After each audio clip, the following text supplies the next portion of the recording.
esto se puede bajar. O sea, también estoy pensando es que podemos...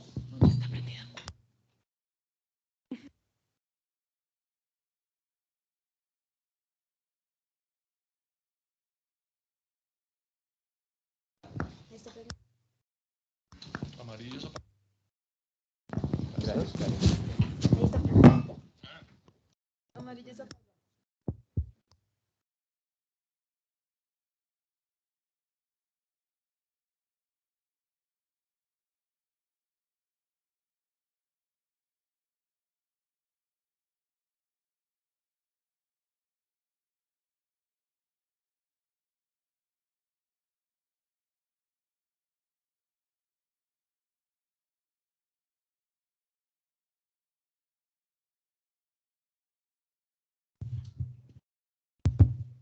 ¿Aló? Sí. Bueno, muy buenas tardes a todos, a nuestros moderadores, a los invitados.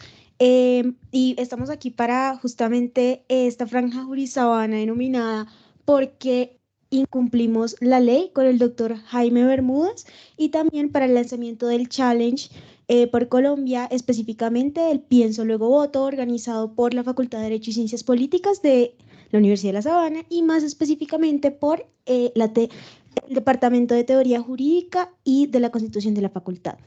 El día de hoy nos acompaña el doctor Jaime Bermúdez, egresado de la Universidad de los Andes, con un doctorado en Ciencia Política, con énfasis en Opinión Pública de la Universidad de Oxford, con una trayectoria pública como exministro de Relaciones Exteriores y embajador de Colombia en Argentina y autor del libro ¿Por qué incumplimos la ley?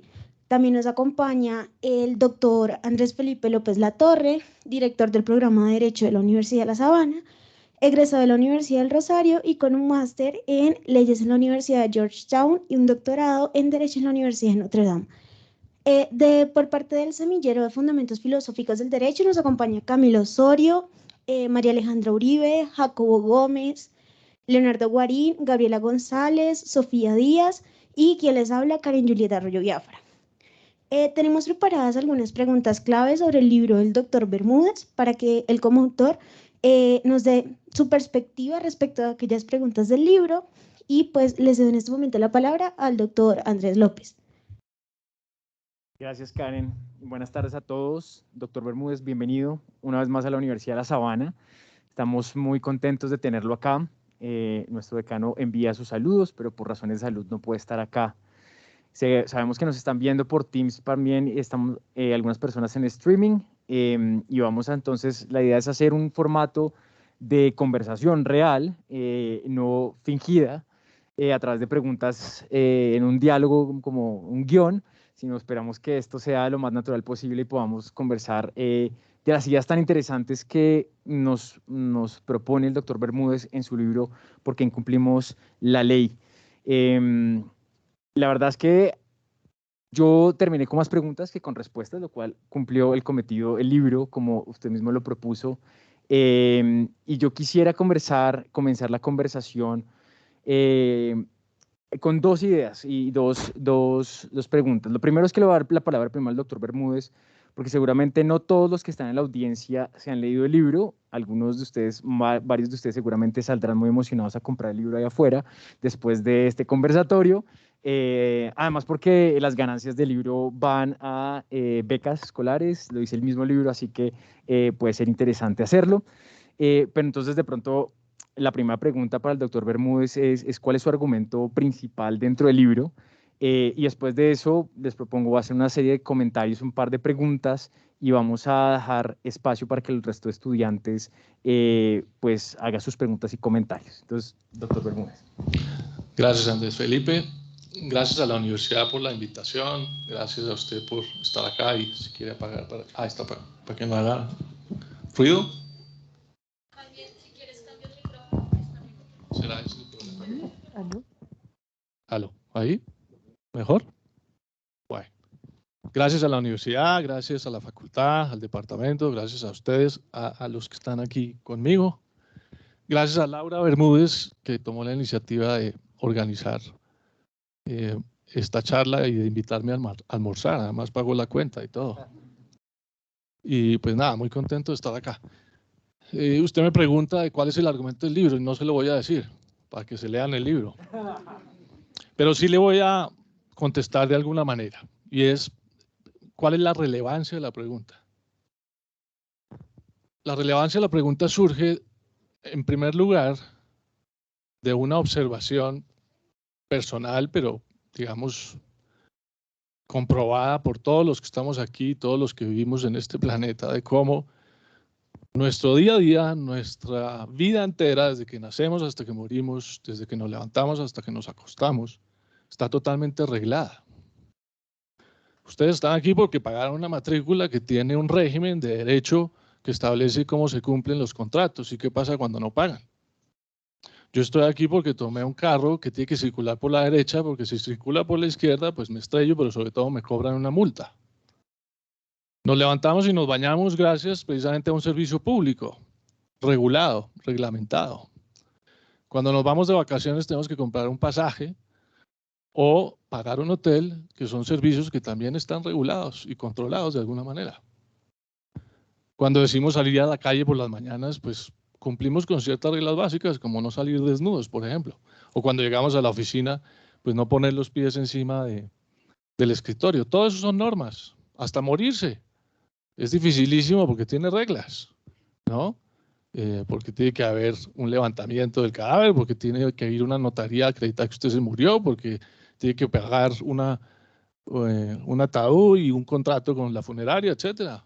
La vida está arreglada por todos lados.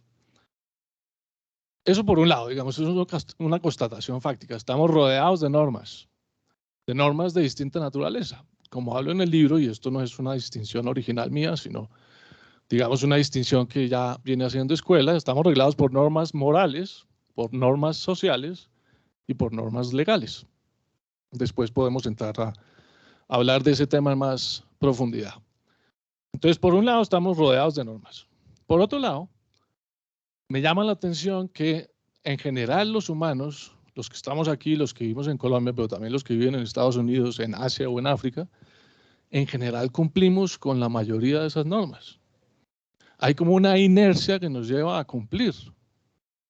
Yo no estoy seguro si ustedes se han preguntado por qué carajos ustedes cumplen todas las normas que los rodean la mayoría de las veces. ¿Cuál es la razón que los lleva a ustedes a cumplir o que nos lleva a nosotros o a cada uno a cumplir? Y lo hacemos en una buena medida, casi que inconscientemente. Eso por un lado. Cumplidores, somos educados para cumplir de alguna manera. Pero por otro lado, esta es otra constatación, vemos que hay niveles de incumplimiento de todo orden y en todos los ámbitos. Niveles de incumplimiento en ocasiones incluso exorbitantes, asustadores, estremecedores. Cuando uno se para en un semáforo, se puede quedar media hora y les aseguro que es capaz de poner 5 multas si uno tuviera la posibilidad de ponerlas, porque sabe que por lo menos hay 5 personas que violan las reglas de tránsito, entre las motos, los carros, los taxis y los buses. Pero vamos a otro ámbito, el cumplimiento de las normas, por ejemplo, de pago de impuestos, o por ejemplo, cuando alguien vende un apartamento. ¿Cuántas de las personas que conocemos declaran el apartamento por el valor que es para pagar los impuestos que son a la hora de venderlo? ¿O qué decir, por ejemplo, de la gente que le paga a un policía una plata para que no le ponga una multa, no se le lleve la moto o lo deje circular a pesar de que tiene pico y placa? Y así. El incumplimiento es recurrente y obviamente hay incumplimientos mucho más graves que otros. Colombia es un país que ha sufrido directamente durante muchos años niveles de violencia exorbitantes, que son, digamos, señales de incumplimiento pues dramáticas, porque tienen consecuencias obviamente muy duras para la gente que lo sufre, que hemos sido casi todos de alguna manera. Pero hay incumplimientos de distinta naturaleza en todos los ámbitos humanos y en todos los ámbitos geográficos, que uno se pregunta, ¿cómo es que las sociedades pueden funcionar con tales niveles de incumplimiento? Y sobre todo, ¿por qué incumplimos la ley? Una claridad inicial para la conversación, que la menciono en el libro. Yo aquí no propongo mirar o no profundizo sobre lo que se llama el incumplidor moral o el rebelde, digamos, consciente, que son aquellas personas que desconocen por completo la legitimidad o el valor de la autoridad o el régimen en el que presuntamente están inmersos y se rebelan contra él o contra una norma particular. Eso es lo que, digamos, en la tradición nuestra jurídica se llama, por ejemplo, desobediencia civil o pues simplemente rebelión. Si los grupos armados que se rebelan contra el sistema son una categoría. Las personas, por ejemplo, que no prestan servicio militar porque por sus creencias no pueden portar un arma, es otro nivel, digamos, también de incumplidor que tiene una justificación, llamémosla, moral para no cumplir. Esos los catalogamos como rebeldes. A esos no me refiero en este libro. Mi preocupación fundamental es entender por qué la gente del común, frente a las normas comunes, incumple. Y de eso se trata el libro. Muy bien. Ahí está. Ahora, muy bien. Clarísimo, yo creo que pues no el argumento, pero sí la idea del libro, pero yo sí voy a sapear un poquito del tema del libro, o sea que les estoy haciendo la tarea a los estudiantes que vienen acá, que les hicimos un resumen, pero por una primera parte y es, lo que más me gustó del libro en lo personal son estas 4 razones que usted da para que cumplamos la ley, para que después argumentamos por qué no cumplimos la ley. Y para todos es como medio familiar. Este es mi quiz, a ver si me acuerdo bien en memoria, si no me toca ver mis apuntes. Pero entonces es por la moral, ¿no? La convicción interna que tengo que cumplir la ley. Por la aceptación, digamos, el tema que se llama de la cultura, que el contexto que nos rodea, porque los demás cumplen y esperan que yo cumpla, entonces yo cumplo. El tema de las sanciones, el miedo a la sanción que nos lleva a cumplir, no quiero que me ponga una multa, entonces por eso cumplo. Y el tema que para mí es más importante e interesante es el tema de la legitimidad. La legitimidad de yo confiar en las instituciones que crean las normas y por ende entonces yo obedezco el derecho o la ley en general. Pero una de las primeras cosas que me surge de esta, me cuestiona es, ¿dónde queda la idea? De pronto esto es porque soy un aristotélico idealista y no un escéptico realista, pero es esta idea de la virtud cívica, de que yo cumplo el derecho es porque yo entiendo que hay una razón para cumplirla, pero no es que es una convicción subjetiva, es porque eso parece que es como en su descripción de moral, la moral, ¿no? Una convicción que puede que él comparta y yo no comparta, y eso depende de cada quien en su foro interno, sino es esta idea de que hay una razón y un propósito de la ley. Por ejemplo, yo paro en el semáforo y no arranco en rojo porque sé que cuando arranco puedo haber un accidente y estoy cuidando mi vida y la vida del otro. Es una razón. Y esa razón la hago mi razón. Y entonces cumplo porque entiendo que esa norma es razonable. Y eso es lo que Aristóteles diría un virtuoso, ¿no? O sea, hace suyo esta razón de la ley. ¿Dónde queda esa forma de entenderlo? Luego por esto es porque para mí eso es muy importante en la educación, porque estoy educando para ayudar a que las personas entiendan el trasfondo de la ley. Y entonces, si no está eso, ¿dónde nos queda la educación? Este es un tema, digamos, de la típica discusión de la filosofía, digamos, del derecho y la teoría del derecho, que tiene un alcance descomunal y que a palo seco es durísimo dar. Eso es mejor con vino, pero sin duda está en la médula de la discusión, está en la médula. Y le diría lo siguiente. Por supuesto que la virtud cívica tiene un valor muy significativo para el funcionamiento de las sociedades, como lo tiene la cooperación, que no son lo mismo. La cooperación yo la entiendo como aquella capacidad que tiene un individuo de renunciar a su interés inmediato, individual o a corto plazo, en aras de un bien superior por el resultado de interactuar con otros. Yo no sé si es la definición más exacta, pero me parece que aguanta. Y la cooperación está en la base del funcionamiento de los grupos sociales, porque sin cooperación es prácticamente imposible interactuar de manera razonable.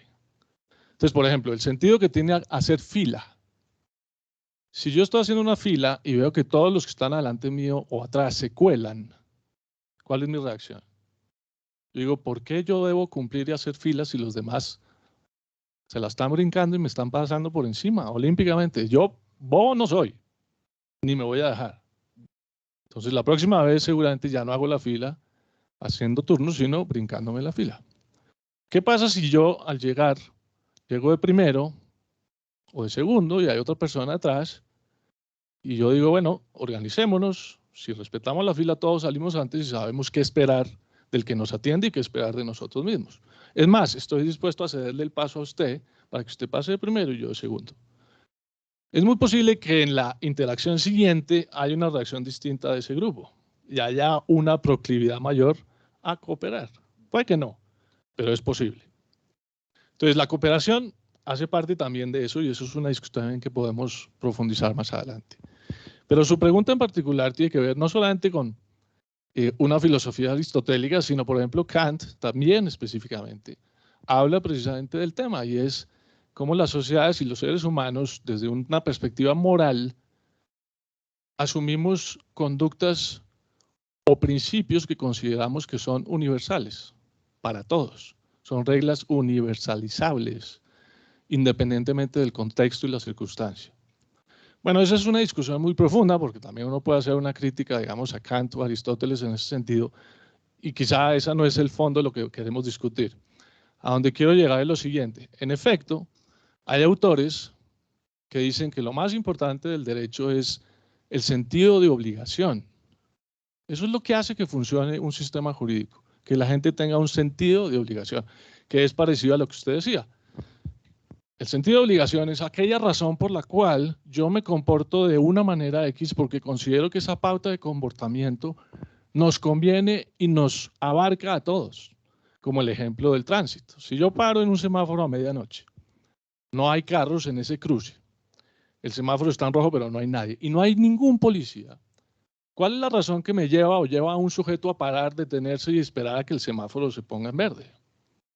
Pues muy seguramente la razón es que esa persona considera que el respeto a esa norma que ordena parar cuando el semáforo está en rojo, con independencia de que haya sanción posible o no, él considera que es una pauta universalizable que nos lleva a los humanos a vivir mejor y si lo hiciéramos al revés seguramente viviríamos peor y afectaríamos o dañaríamos a terceros.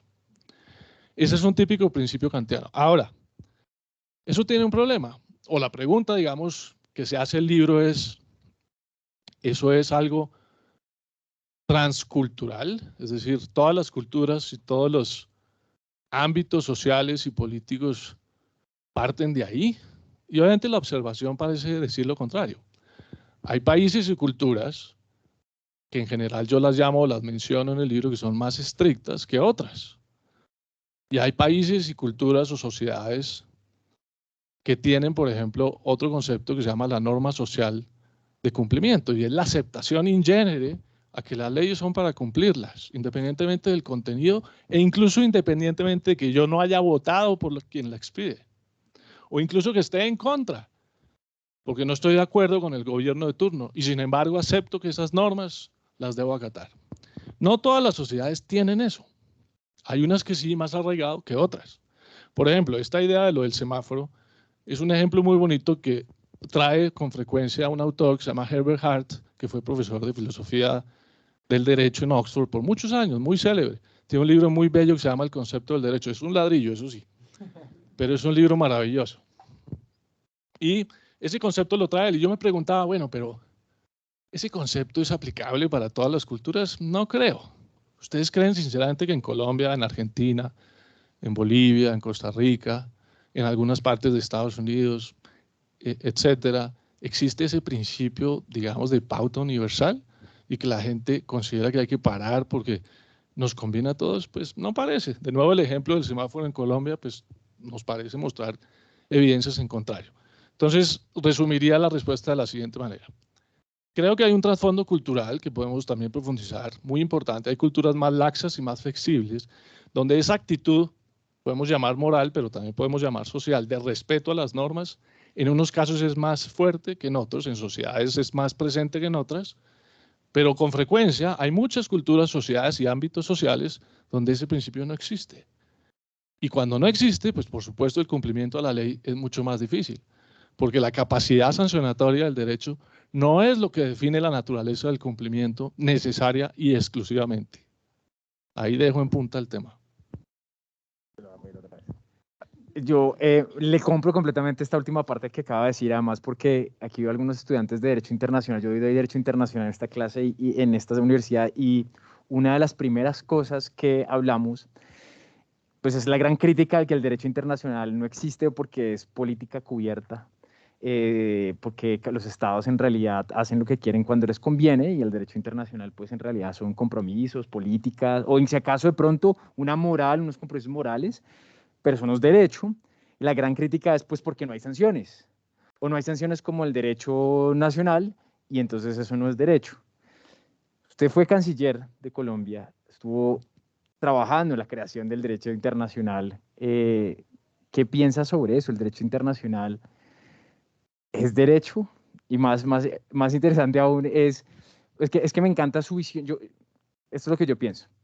Usted ha logrado cuestionar en el libro el derecho como lo que siempre creemos, que el derecho es una norma que está detrás una sanción y es lo que la hace derecho. Y demostró que eso no es lo que muchas veces lleva a la gente a cumplir.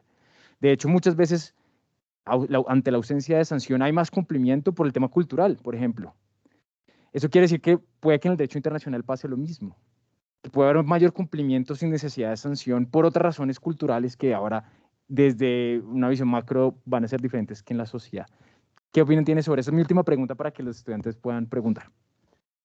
Es también una pregunta maravillosa. Y déjeme arrancar desde más atrás sobre la pregunta de qué es lo que define al derecho, si la sanción o algo más.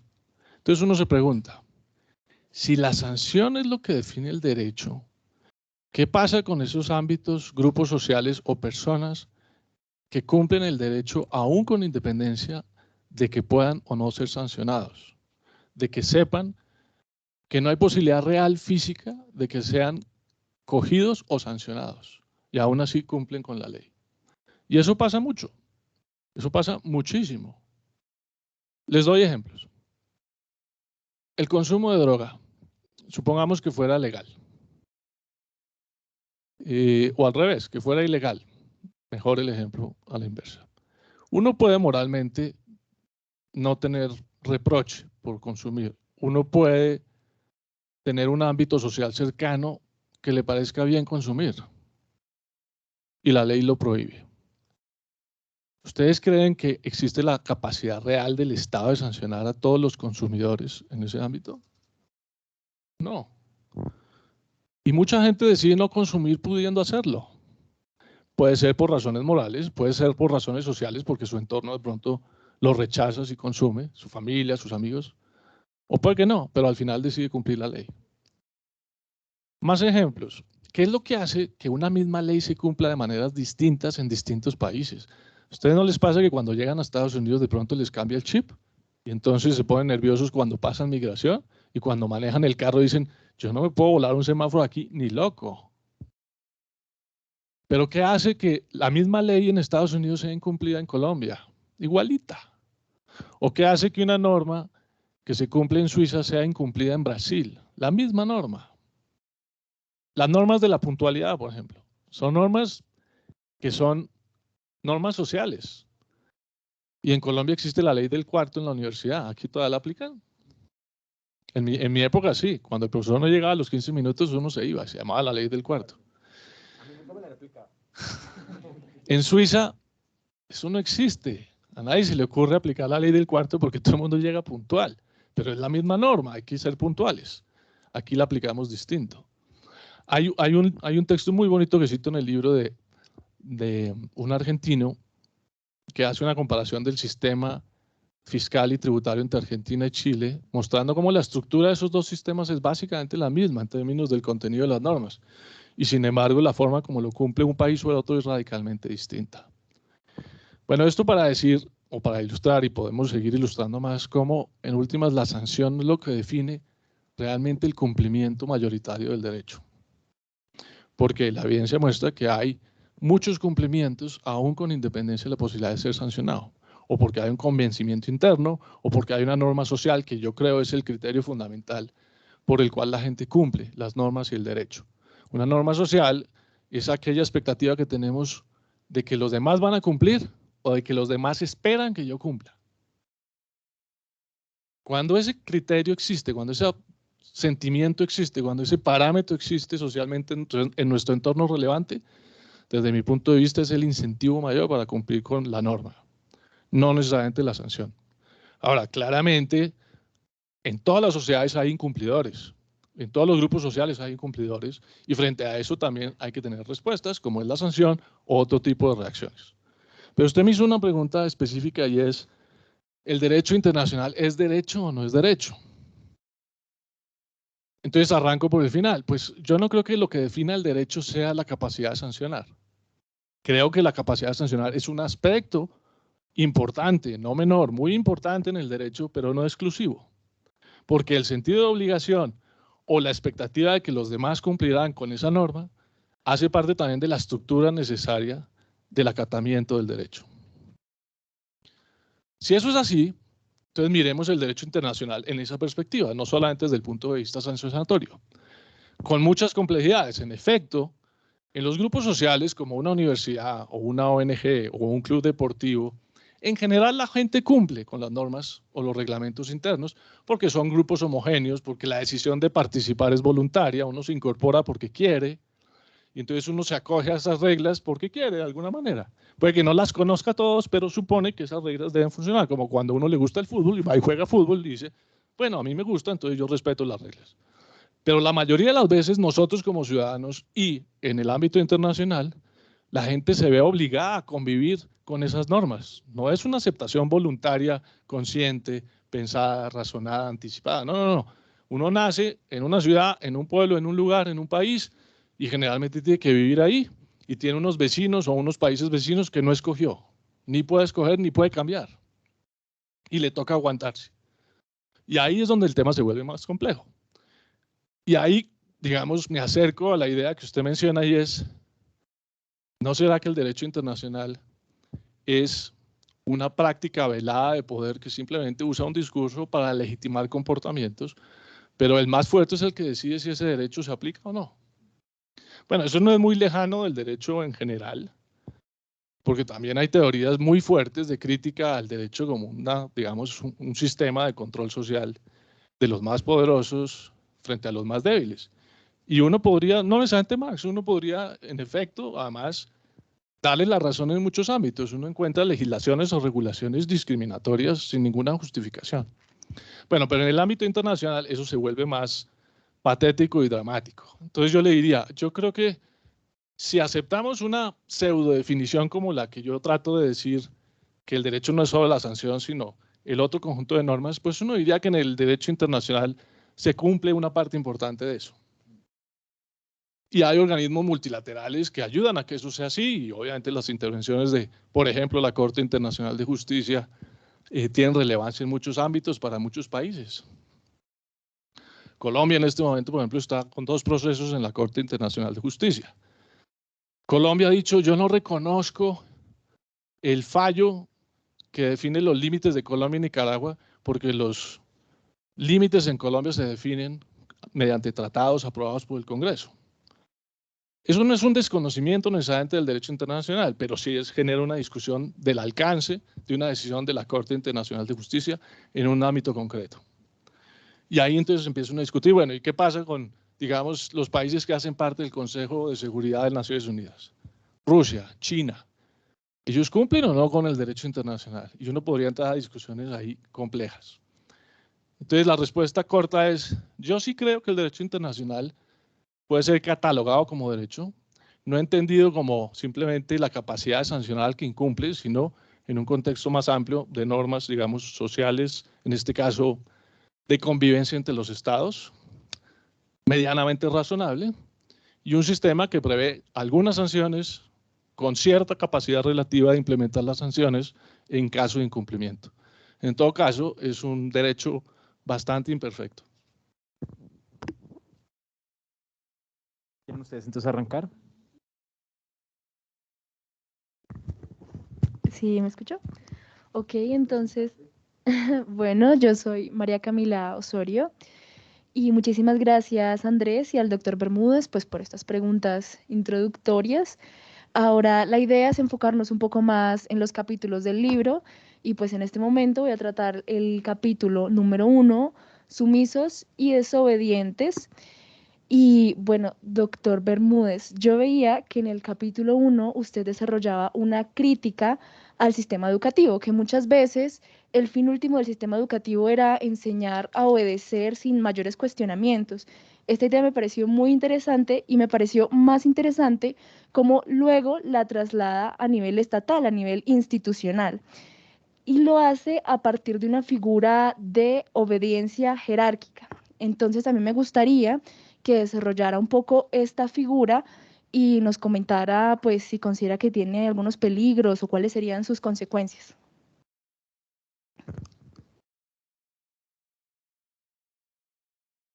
Una pregunta de curiosidad. Aquí, digamos, ustedes son de distintas facultades. ¿Quién hay de Derecho, de Ciencia Política, de otra facultad, Psicología o cuáles? Ok, maravilloso. Entre más variedad, mejor. Porque en últimas, mi pretensión con ese texto no es que sea una discusión de derecho en absoluto, sino que sea simplemente abordar algo que es una preocupación, como dije al principio, que cualquier sociedad debe plantearse, es por qué cumplimos o incumplimos la ley. Entrando ya en su comentario, pregunta, ese es un capítulo también que implica una discusión relevante. Sí, en efecto, yo tengo una actitud bastante crítica hacia el sistema educativo tradicional, que es un sistema que lleva más de 2 siglos, digamos, es un típico sistema creado en el siglo XIX, pero me sorprende mucho cómo en general los colegios y buena parte de las universidades, pero sobre todo la educación básica y secundaria, en el mundo entero, es una educación muy tradicional. Es que uno hace cuentas y dice, pues yo me pasé o me paso, o los niños se pasan desde los 4 años hasta los 17 en un horario rutinario, con las mismas clases todos los días, de lunes a viernes, y con un sistema muy similar de aprendizaje o de educación, de profesores que le dicen a uno cómo son las cosas, cómo deben ser, las definen, las describen, y de todos modos, a pesar de que hay sistemas alternativos y colegios diferentes, cada vez más innovadores, etcétera, incluido el homeschooling y incluida la virtualidad, sigo pensando que son sistemas muy convencionales.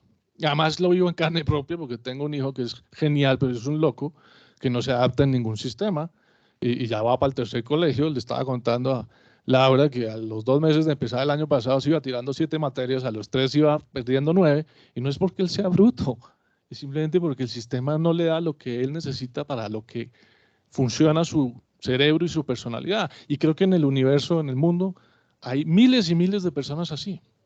Entonces sí, yo creo que el estándar educativo merece una discusión, merece una crítica profunda. Y entre otras porque creo que uno de los principios fundamentales de la educación, o por lo menos la que yo recibí, pero la que veo también alrededor, es enseñarle a la gente a obedecer. Es que pensemos un poquito de manera crítica y las primeras conversaciones de los profesores con los papás de los alumnos es que el niño no hizo, es que el niño no llegó, es que el niño me levantó la voz, es que el niño no obedece, o la niña llegó tarde, en fin. Y todo eso es importante porque obviamente sabemos que las sociedades funcionan con normas y todos tenemos que adaptarnos a una convivencia, porque si cada quien hace lo que le dé la gana, pues no podemos funcionar. Pero eso también tiene unos límites y por lo menos especulativamente, yo lo digo ahí, me encantaría fundar un colegio, cosa que no creo que sea capaz, pero me encantaría, por ejemplo, colegios que no tuvieran tareas para hacer en la casa. Y me encantaría que hubiera colegios que le gastaran un rato al día a que sean los profesores los que le responden a los niños lo que los niños les quieren preguntar. Y que los profesores les cuenten a los niños de su vida, de sus actividades, de sus preocupaciones, no de cómo es la lección, de cómo es la materia, etcétera. En fin. Tú que eres experta en educación experiencial, sabes más de eso que yo, pero ese es un punto. Yo tengo una lectura bastante crítica sobre el sistema educativo en general, reconociendo que hay diferencias y hay innovaciones, en fin, y en eso no soy experto. Pero la segunda parte de la pregunta es la obediencia jerárquica. Y básicamente lo que digo en el capítulo es en ese, pero hay otro en el que menciono el tema de manera distinta. En ese capítulo básicamente lo que digo es, claro, hay sociedades más inclinadas a obedecer que otras. Las tradiciones, por ejemplo, asiáticas del confucianismo tienen una inclinación muy fuerte, jerárquica, Cuando uno mira cómo funciona Corea, cómo funciona China, pero sobre todo Japón, la relación jerárquica a nivel social es enorme. Ni hablar de la India. El año antepasado, un indio de la India que conozco me dijo que se ha casado y le dije, lo felicito. ¿Y cómo fue? No, mis papás escogieron a la mujer. Y le dije, ¿y cómo es eso? ¿Está contento? Me dijo, estoy feliz. Por algo ellos deben saber más que yo. Y mis amigos, a quienes los papás les han escogido sus mujeres, están más felices. Bueno, eso para mí obviamente es una revelación. Ni que hablar de la relación entre castas en la India, donde pues, es como un determinismo complejo y hace parte de esa cultura. La obediencia jerárquica tiene esas manifestaciones y es posible por eso que haya sistemas que funcionan mejor en ese sentido. Digamos, la economía japonesa, la economía coreana, en buena parte funciona por ese sentimiento, digamos, de respeto, de hacer lo que me ordenan, de no cuestionarlo, en fin, y vuelvo al tema de las culturas laxas y las culturas más estrictas.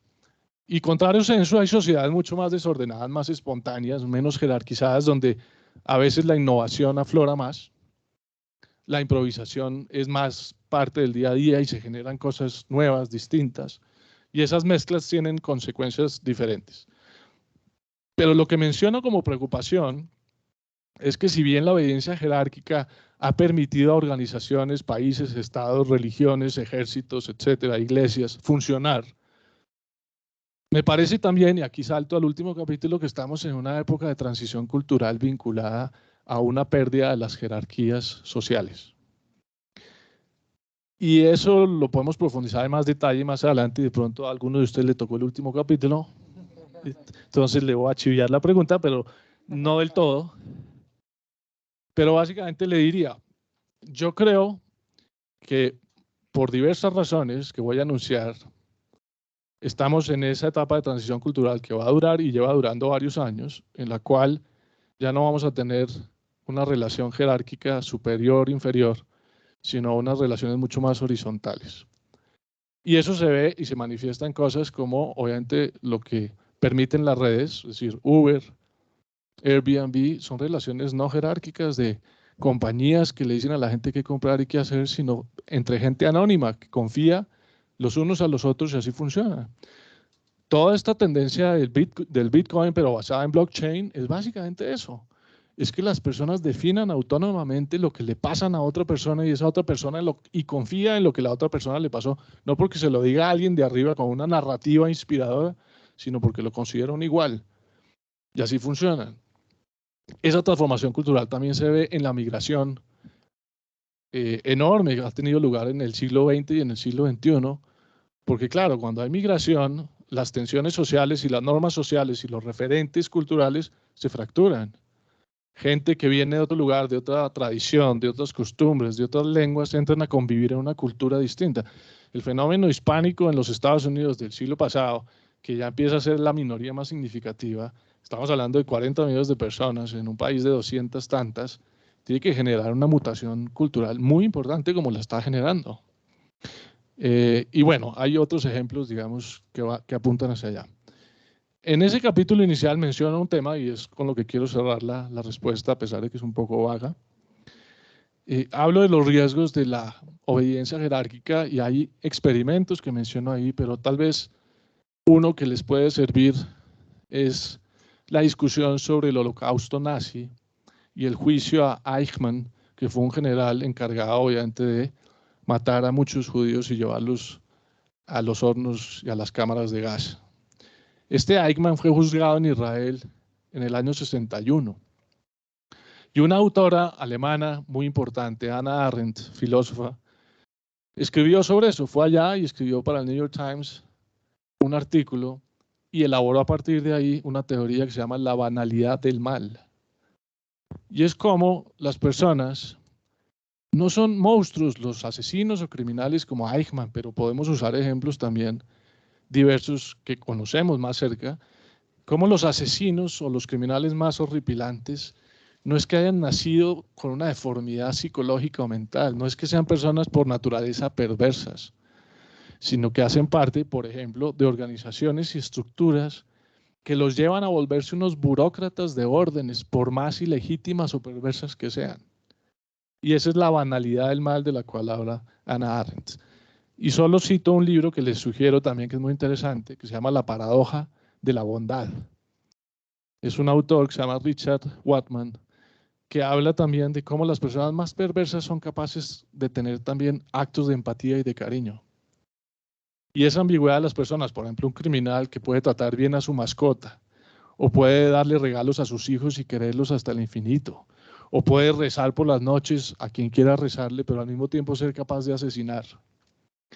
Muestra las paradojas de la conducta humana. Y la jerarquía, como obediencia llevada al extremo, tiene esas implicaciones o puede tenerlas.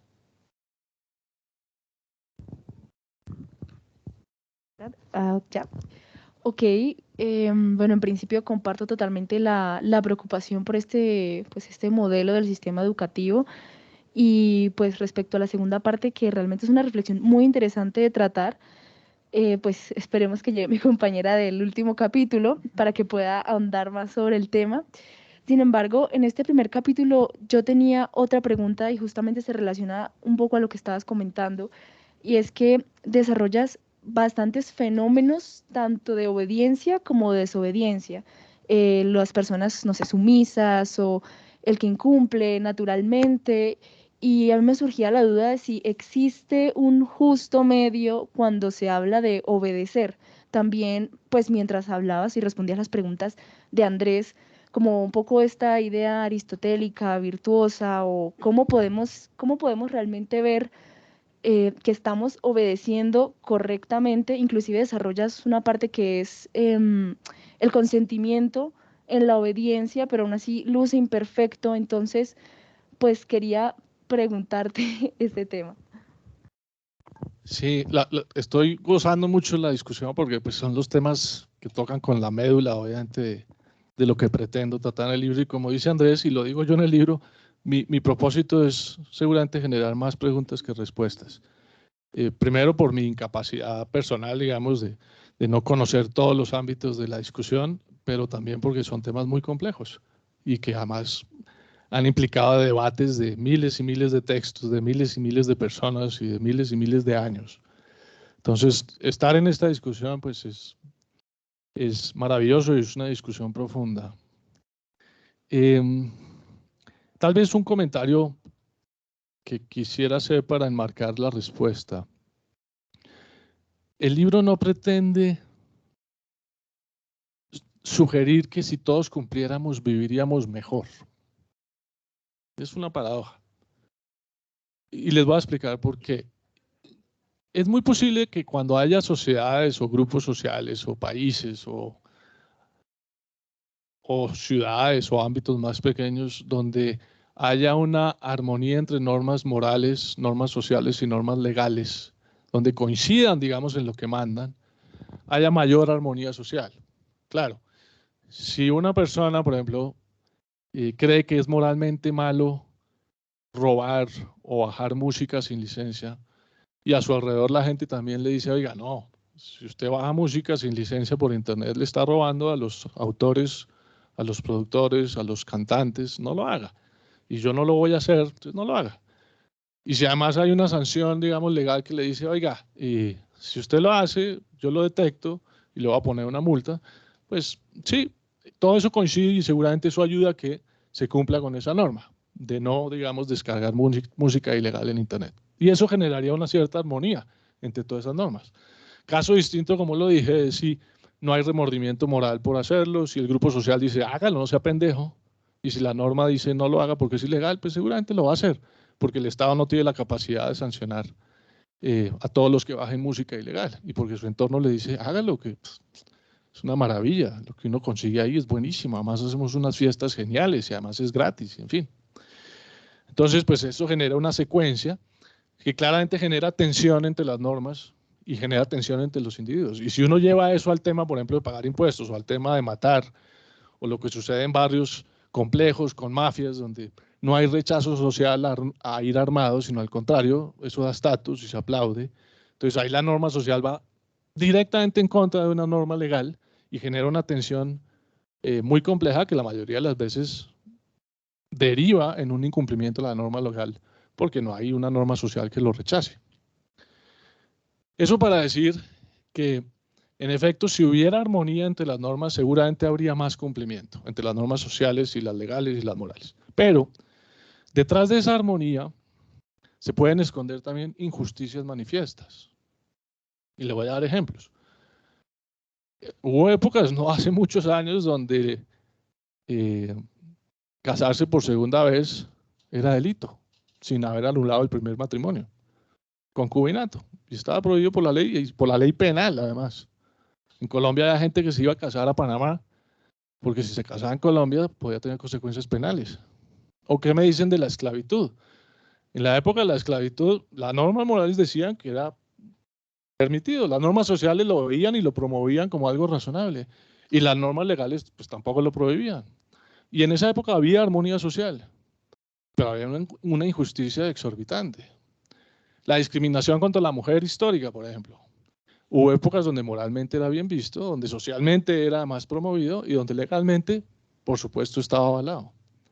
Culturalmente dimos la vuelta. La esclavitud ya no existe, tampoco la discriminación en ciertos casos contra la mujer por temas legales, en otros sí. Pero ahí claramente esa armonía social en ocasiones esconde injusticias manifiestas. Entonces, ojo, yo no estoy promoviendo, no estoy diciendo en el libro que lleguemos a una sociedad ideal donde haya armonía entre las normas morales, las normas sociales y las normas legales. Eso no es lo que estoy propendiendo. En el fondo yo lo que estoy diciendo es, estas son las razones por las cuales la gente incumple o incumple.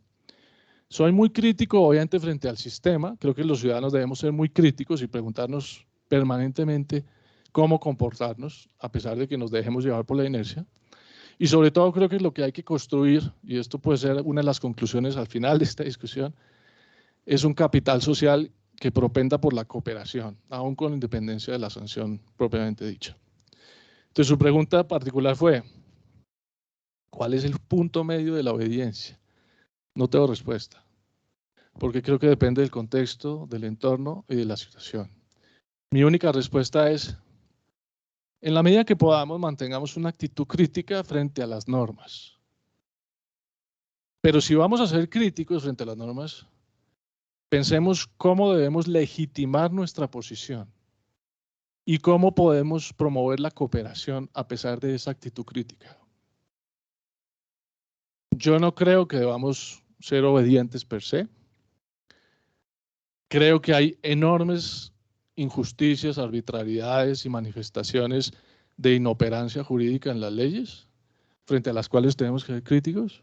Pero de nuevo, esa crítica hay que legitimarla, hay que exponerla a la discusión, hay que exponerla al debate y tratar de construir a partir de ahí mecanismos de cooperación colectiva.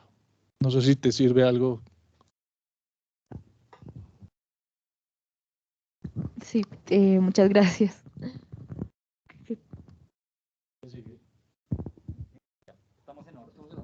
Ah, es en orden. En orden.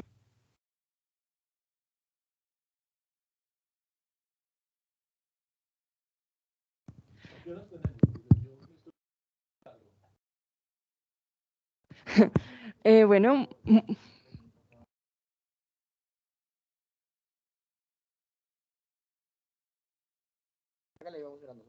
listo. Bueno, muchas gracias, doctor, una vez más por asistir en este día con nosotros. Y bueno, esta vez yo me voy a enfocar sobre su segundo capítulo y usted habla sobre nuestro entorno normativo y pues ya lo ha tocado varias veces mientras que ha hablado. Pero entonces mi pregunta se va a enfocar en estos tres tipos de normas que usted ha mencionado. Está hablando de las normas legales, de las normas sociales y de las normas morales. Entonces mi pregunta va a cómo podemos distinguir estas y usted cómo va a argumentar este choque que hay entre ellas y cómo se podrían armonizar teniendo en cuenta como este cambio cultural que estamos viendo hoy en día. Voy a tratar, Alejandra, de hacer una descripción muy breve de lo que quiero decir con normas morales, normas sociales y normas legales, para que todos, digamos, nos ubiquemos. De nuevo, esto no es una diferenciación o una categorización inventada por mí, esto ha sido tratado por muchos autores. Pero les diría, una norma moral es aquel mandato que está, por decirlo así, en nuestra conciencia y frente a cuyo incumplimiento nos genera un reproche, un sentimiento de culpa. Es algo, digamos, individual, particular del sujeto, construido, por supuesto. Algunos dirán que de manera natural por la naturaleza, otros no. Pero eso es, digamos, como la naturaleza de la norma moral. Esas normas se construyen, se elaboran y se modifican no de un día para otro, sino por años, por décadas, por siglos, en ocasiones. Y al mismo tiempo no están sujetas a un entorno geográfico o a un límite, digamos, de país, sino son mucho más amplias. Las normas sociales, como enuncié brevemente hace un rato, son aquellas normas que definen nuestras pautas de comportamiento con nuestro entorno. Y son precisamente esas normas frente a las cuales tenemos una expectativa de que los demás van a cumplir o que ellos esperan que yo cumpla. Y normas sociales, pues hay infinitas. Como eso que decía, por ejemplo, no poner los pies sobre la mesa cuando uno llega a la oficina, saludar o despedirse cuando uno llega a un grupo, hacer la fila. En países esas normas son más estrictas, otras menos estrictas. Esas son típicas normas sociales. Hay muchas más. Las normas sociales se parecen a las morales en el sentido de que no se definen necesariamente por un territorio, por un límite, por una autoridad central que las crea en un momento determinado o las retira o las sanciona en un momento determinado, sino se construyen con el tiempo, con los años, con los siglos, en entornos sociales mucho más amplios. ¿Cuál es la consecuencia de incumplir una norma social? No es un reproche interno, que lo puede ser si va acompañada de una norma moral, sino el temor a ser rechazado por el grupo social. Por ejemplo, el que prende un cigarrillo en un bus o en un avión, realmente el miedo a prenderlo no es exclusivamente porque llegue un policía y lo baje y le ponga una multa por fumar, es porque sabe que si llega a prender un cigarrillo en un avión, hoy en día los pasajeros son los primeros en que lo bajan del avión a garrotazos. El cigarrillo, por ejemplo, fumar o no fumar. Hace un tiempo fumar era síntoma o señal de estatus, incluido para las mujeres. Me acuerdo de un libro que relata cómo en un parade en la Quinta Avenida de Nueva York, promoviendo cigarrillos, ponían a las mujeres a fumar hace años, en la década de los 30, y buscaban con eso darle estatus. Y fíjense que en las películas gringas de la época todas las mujeres fuman, ¿no? Y era presente como la construcción de una nueva norma social. Fumar es bien visto. Hoy día esa norma dio la vuelta. Eso es un caso de norma social. La norma legal, pues es más fácil, sabemos, son las que expiden, digamos, las autoridades, el Congreso, el presidente, los alcaldes, los entes regulatorios y que hacen cumplir los jueces, la policía, etc. Generalmente se expiden, se sancionan, tienen un término, un territorio, un alcance, una cobertura. Entonces tienen naturaleza distinta. Entonces usted me dice, bueno, ¿cómo se articulan? Pues, de nuevo, puede uno usar ejemplos donde hay normas morales que coinciden con el mandato de una norma social. Por ejemplo, no hacerle daño a un niño. Hacerle daño a un niño pues tiene implicaciones, digamos, morales, sociales y también legales. Pero hay normas morales o sociales que no tienen consecuencias legales. Por ejemplo, la infidelidad. La infidelidad puede ser un reproche moral enorme para ciertas personas, pero hay ámbitos sociales donde hasta bien visto está la infidelidad, que una persona, un hombre, una mujer tengan varias parejas. Hay regiones en Colombia donde, digamos, el tener un amante o dos es bien visto socialmente, casi que incluso al contrario. Si usted no la tiene, raro será. Y la norma legal no existe ahí porque la norma legal, después de un tiempo, aunque sí lo fue una prohibición, hoy día no lo es. Entonces, estoy tratando de ilustrar la relación que existe con unas y otras. Ya lo dije antes, de cómo la articulación o armonía de estas normas permite que haya más cohesión social y más posibilidad de cumplimiento de las normas legales. Porque cuando hay una contradicción explícita entre la norma legal con las normas culturales o sociales, la posibilidad de hacerlas cumplir es mucho más difícil. El arte de legislar, por decirlo de alguna manera, el arte de hacer la ley, es tener la capacidad de modificar el comportamiento de las personas en virtud de lo que la ley dice. Ahí es donde está la pregunta clave también.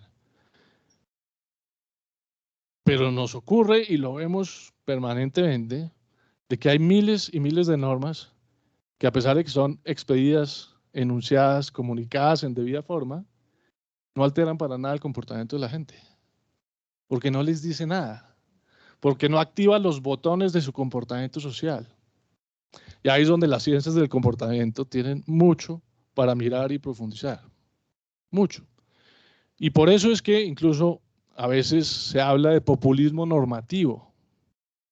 que es la facilidad con que se expiden normas bajo el supuesto, populismo normativo o fetichismo normativo también.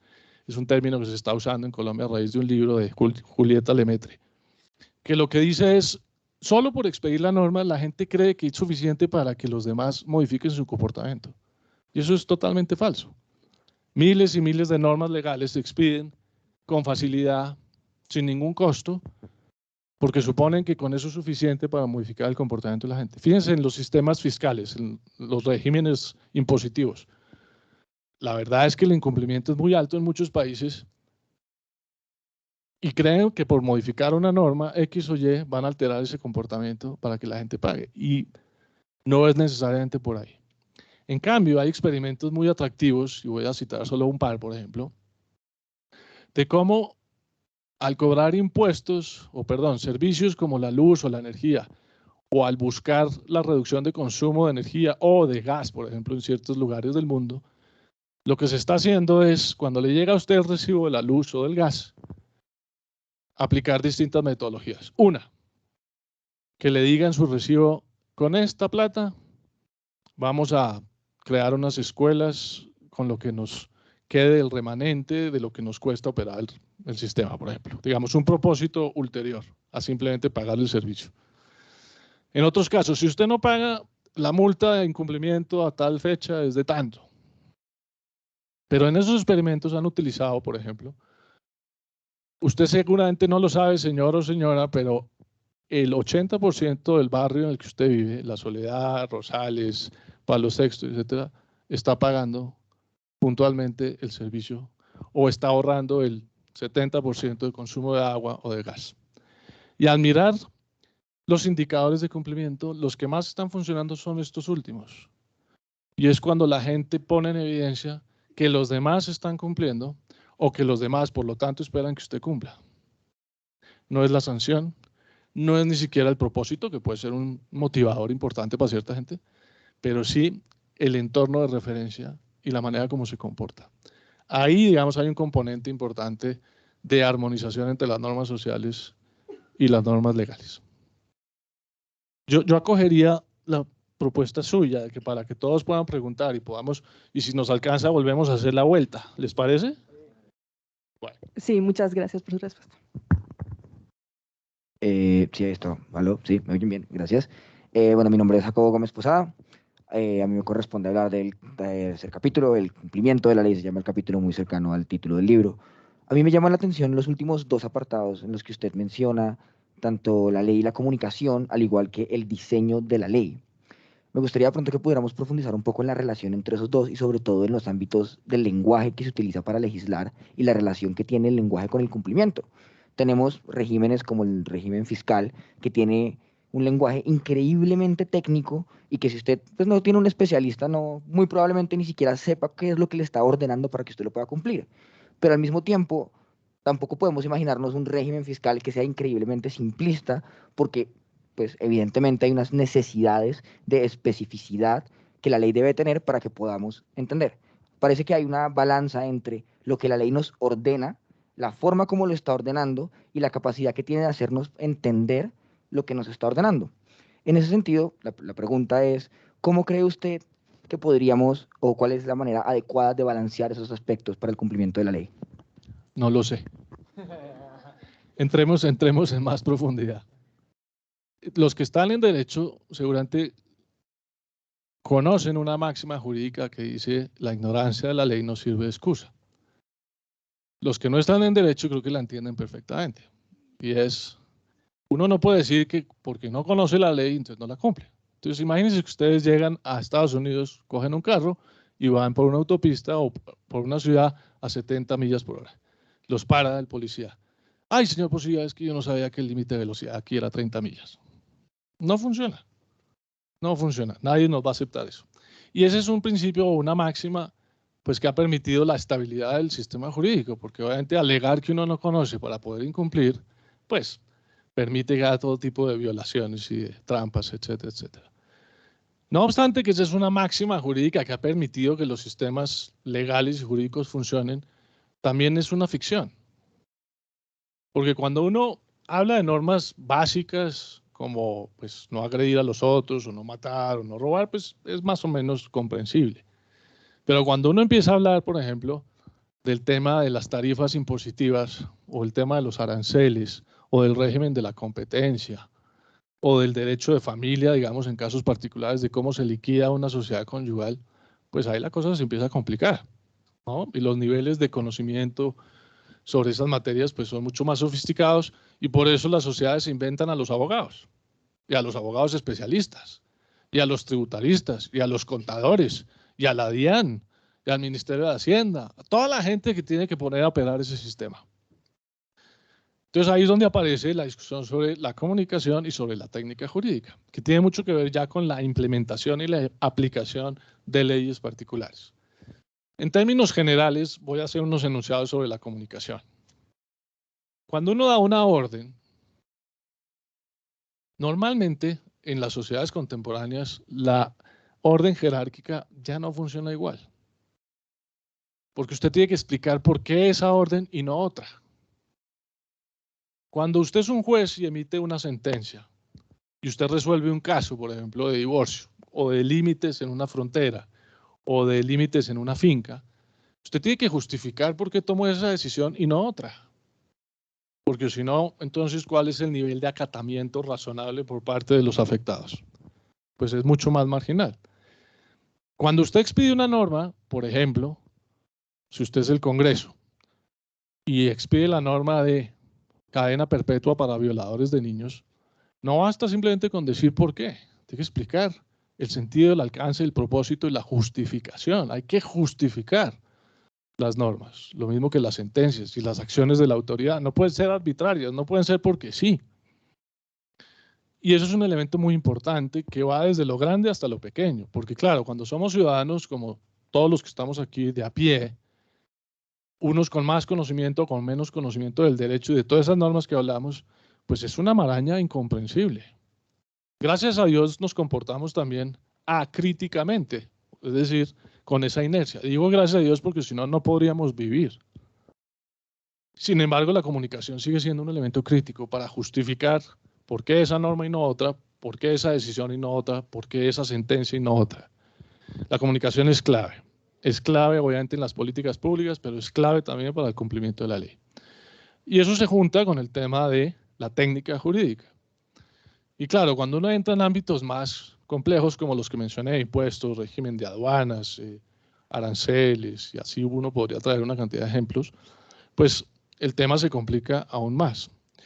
Y lo que es triste es que a veces parece como si la regulación o las leyes ayudaran a enredar más que a desenredar.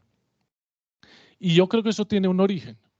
En la medida en que las violaciones a la ley se vuelven más frecuentes o más exuberantes o protuberantes, mejor, en ciertos contextos, entonces la gente cree que con mayor regulación y con más restricciones se logra el propósito buscado.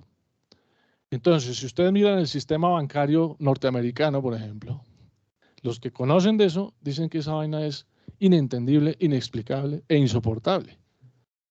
Porque es todo tipo de regulaciones para todo tipo de acciones y a todos los niveles. ¿Y cuál es la génesis? Pues los incumplimientos históricos del sistema financiero a distintos derechos o actividades de los usuarios. Y eso lo que ha vuelto es que sea más complejo el sistema. Lo mismo con el sistema tributario, por ejemplo, en Colombia. El sistema tributario en Colombia es una locura, no lo entiende nadie, por eso existen tributaristas y todo lo que ya dije de gente dedicada solo a eso, porque nadie más los entiende, ni siquiera ellos, ni siquiera ellos. La DIAN se contradice permanentemente en conceptos que son interpretados de una manera o de otra, por la complejidad que tiene. Y lo triste es que, claro, como sigue habiendo evasión, como sigue habiendo comportamientos, digamos, en ese sentido antisociales y formas de burlar la ley, pues se cree que la solución es volviéndola más complicada. Y entonces, a pesar de que cada 2 años se habla de una reforma estructural, cada 2 años terminamos haciendo una ley que termina enredando la mayoría de las veces la ley anterior. Entonces, el tema de la técnica jurídica es un tema muy, muy difícil, sobre el cual hay que trabajar muchísimo en cada ámbito, y también con consecuencias un poco perversas. Y hay ámbitos donde son más perversas que otras. Por ejemplo, todo lo que son políticas públicas de subsidios.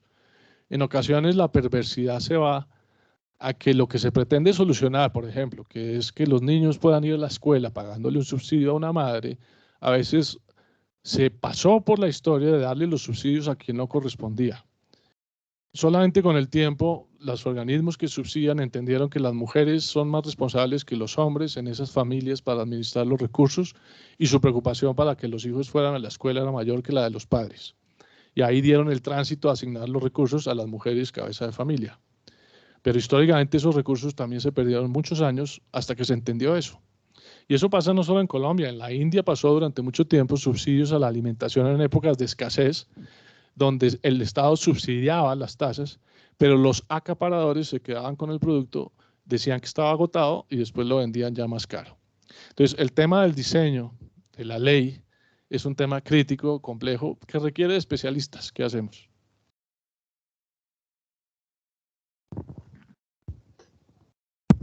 Bueno, sí, está funcionando. Bueno, doctor, gracias. Mi pregunta es sobre el cuarto capítulo, señor.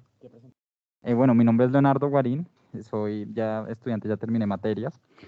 Y bueno, mi pregunta está relacionada al cuarto libro, al cuarto capítulo del libro, que es Más allá de la ley. Y mi pregunta la quiero ilustrar primero con dos ejemplos. Son dos ejemplos que no se encuentran en el libro. El primero es acá mismo del campus y es un ejemplo muy bonito porque, no sé, ya tuve la oportunidad de conocer el campus y lo primero que uno observa al venir a la universidad es que es un campus bastante limpio, ¿no? Bastante cuidado, uno no encuentra papeles ni reguero por lo general. Y esta circunstancia no se suele ver así por lo general al inicio del semestre, que llegan muchas personas, por supuesto, recién iniciando, que suelen botar papeles, suelen hacer cosas, pero apenas comienzan a ver una cultura de cumplimiento, bajar el tapabocas hablando de cumplimiento para hablar mejor, y al ver que hay una cultura de cumplimiento, de limpieza, poco a poco vemos que hay menos y menos y menos contaminación hasta que en un momento está el campus completamente limpio, por una adaptabilidad. El segundo ejemplo es un ejemplo que estudiamos mucho en Sociología del Derecho y en Análisis Económico del Derecho acá en la facultad, y es como en la India existe un problema muy amplio de contaminación auditiva. Constantemente en la India la gente está pitando por todo, y entonces para controlar ese problema se inventaron unos semáforos que tienen una detección de ruido. Entonces, ¿qué era lo que pasaba y cómo incentivaban a bajar la cantidad de ruido? Entre más tiempo la gente pitara, más se demoraba el semáforo de pasar de rojo a verde. Entonces, eso incentivó a que las personas bajaran de pitar. Entonces, pongo estos dos ejemplos porque en el capítulo vemos que lo que más determina el cumplimiento de una norma es la expectativa de cumplimiento y el cumplimiento espontáneo de las personas. Mi pregunta es, ¿cómo podemos incentivar el cumplimiento espontáneo en una cultura ampliamente polarizada, en una cultura en la que la mitad de las personas está a favor de pronto consumir algún tipo de sustancia en establecimientos públicos, otros no? Una cultura donde la mitad de las personas creen que el COVID es mentira y la otra mitad creen que es mortal. Maravilloso. Una pequeña precisión, el cumplimiento espontáneo no existe, creo yo. Cuando hablo en ese capítulo, hablo de nuevo de lo que es el fenómeno de conformidad. Es como la gente, desde que nace hasta que se va formando su identidad individual y colectiva, pasa por definir quién soy dependiendo de qué veo a mi alrededor, cómo actúa mi familia, el colegio donde voy, el equipo de fútbol al cual me afilio, a qué universidad pertenezco, y eso genera identidades individuales y colectivas. Y eso lleva a que la gente se comporte de una manera o de otra, por lo general, pero yo no diría de manera espontánea, tal vez en el sentido textual de la expresión. Yo creo que no es espontáneo, es, llamémoslo, inducido por el entorno. Es precisamente por la expectativa que uno tiene de cómo se van a comportar los demás y qué esperan los demás de cómo yo me debo comportar. Esa me parece a mí que es la clave, no tanto el comportamiento espontáneo entendido de esta manera. Sus ejemplos son geniales. Y de hecho, de nuevo, las ciencias del comportamiento que han tenido un auge muy importante, que vienen creciendo en importancia en los últimos años, cada vez más, y aportes fundamentales de distintos teóricos en eso están ayudando mucho a eso. Les voy a poner un ejemplo que me perdonen las mujeres, pero es que es genial. Por ejemplo, en Frankfurt, en el aeropuerto de Frankfurt, que es uno de los que más circulación en el mundo tienen de pasajeros al año, en los orinales de los baños de hombres pusieron una arañita en algún lugar del orinal. ¿Cuál era el objetivo? Evitar pues, el reguero que suele pasar. Porque claro, pues la gente se distrae. Pero la arañita lo que hace es que la gente se concentre en pegarle a la arañita. Y de esa manera lograron eficientemente mantener los baños de hombres mucho más limpios. Es un ejemplo un poco, digamos, prosaico y me excusa, pero es que es perfecto, funciona perfecto. Eso es lo que la teoría del comportamiento llama intervenciones voluntarias o nudging en inglés. Y tiene mucho que ver con lo que usted está diciendo. Fíjese que el comportamiento de esta universidad o de los alumnos cuando llegan, los primeros que llegan seguramente que botan papeles es porque en su entorno cultural del que vienen, donde viven o donde participan, no tiene eso incorporado. Pero llegan a una comunidad o a un ámbito social donde los demás sí se comportan así. Usted ve que ellos esperan que usted se comporte igual y usted espera que ellos se comporten así. Y entonces empiezan a recuperar, digamos, ese comportamiento colectivo de limpieza. Y como esos hay muchos ejemplos y eso tiene un valor, digamos, muy relevante a la hora de entender o explicar o animar a que haya ciertos comportamientos específicos. Me perdí un poco porque la pregunta final, ¿cuál era? Claro, si nos fijamos, un ejemplo, el cumplimiento es a partir de la actuación que tienen las personas, como el primero la universidad, el segundo se requirió una política pública y una modificación, en este caso los semáforos, para generar esa expectativa de cumplimiento. Después mucha gente sin que el semáforo tuviera micrófono acostumbrada a no hacerlo por la expectativa. La pregunta es cómo podemos nosotros como individuos, bien sea a nivel personal, familiar o profesional, incentivar al cumplimiento de manera, bueno, ya no espontánea, sino voluntaria.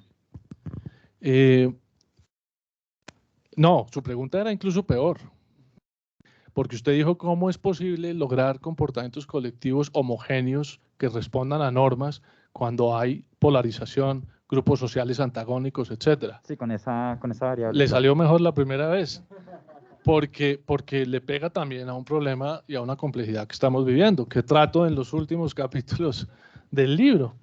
En el déficit, digamos, de legitimidad democrática y en lo que llamo el pluralismo radical. En efecto, cuando uno tiene armonía social porque hay coincidencia de normas sociales, morales y legales, pues la gente funciona más fácilmente. Cuando usted hace parte de un club deportivo, de una universidad, pues como ya lo dije, es más natural, es más esperable que la gente se comporte acorde con lo que la universidad hace, con lo que el club prevé, que cumplan con sus estatutos, etc. Hay incumplimientos y para esos casos hay sanciones, pero digamos que son, llamémoslos excepcionales, esos incumplimientos, ¿no? Porque hay una identificación mucho mayor con el grupo al cual uno pertenece, porque generalmente lo hizo de manera voluntaria, unirse a la universidad, unirse a un club, entrar a un colegio, hacer parte de un equipo, etc. Pero claro, las sociedades no son así de sencillas, las sociedades son más grandes, implican más diversidad, más tensiones, más intereses, más relaciones de poder de distinta naturaleza, y como lo dije, y lo digo en el último capítulo, hay transformaciones sociales que están acelerando las normas sociales, las están modificando, y cuando hay esas transformaciones aceleradas de normas sociales, se generan tensiones sociales adicionales. Una de las consecuencias tiene que ver con la polarización. Yo creo que desde el punto de vista sociológico o antropológico, la polarización es un mecanismo de defensa de los sectores o aquellos sectores que se sienten afectados por alguna transformación cultural o social rápida y se atrincheran en lo que les da seguridad, en lo que conocen, en lo que saben, en sus grupos de referencia, en sus identidades. Todo lo que sea cambiar ese entorno, digamos, conocido, da pánico. Y cuando la gente se atrinchera social o psicológicamente, se polariza y empieza ya a ver al otro, a la otra, al otro partido, al otro equipo, a la otra iglesia, como un opuesto, no como un interlocutor posible, sino como alguien que me va a arrebatar mi seguridad, seguridad entendida en sentido amplio. Y bueno, ahí es donde surgen precisamente los mesías o liderazgos mesiánicos que llevan a radicalizar también a las sociedades. Pero en efecto, parte de la complejidad Y la relevancia de la pregunta hoy pasa por esa transformación cultural acelerada que yo creo que estamos viviendo en las últimas décadas y que va a continuar por la pérdida de las relaciones tradicionales de poder, por el surgimiento de hace años de migraciones que generan tensiones sociales en entornos geopolíticos concretos, por los medios masivos y las redes sociales como exacerbadores precisamente de esa pérdida de identidad cultural, de esa polarización, incluida obviamente el tema de las fake news, etcétera. Y eso hace mucho más difícil encontrar denominadores comunes para generar cohesión social que estén dispuestos a asumir la legitimidad de un tercero, llámese Estado, llámese juez, llámese árbitro, y acatar las decisiones. Entonces, en ese sentido, yo soy bastante pesimista. Creo que vamos a seguir pasando por años de dificultad por la imposibilidad de encontrar cohesiones mínimas que permitan la armonía social mínima que se manifiesta en el cumplimiento de la ley y el reconocimiento de una autoridad legítima. Dicho eso, hay una frase que me gusta mucho. A cada revolución le llegan sus instituciones. Esos tránsitos dolorosos de desacople, de tensiones sociales, unos más radicales que otros, uno podría decir, no estamos en un proceso revolucionario, como ha habido procesos históricos, por decir algo, la Revolución Francesa. Eso fue un momento concreto, obviamente, que se gestó por años, pero que implicó unas consecuencias radicales, unas modificaciones fundamentales de la estructura del Estado y de la sociedad, pero que terminó ajustándose con una nueva institucionalidad.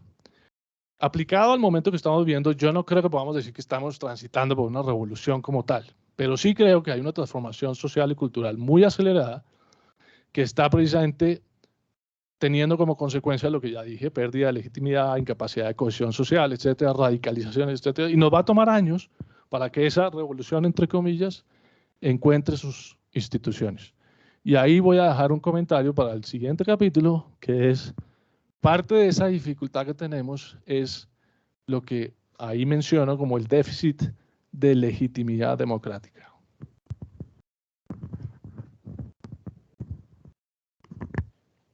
Buenas tardes, doctor Bermúdez. Buenas tardes a los espectadores, también a quienes nos acompañan virtual. Mi nombre es Gabriela González Niño, soy estudiante de Derecho en esta universidad.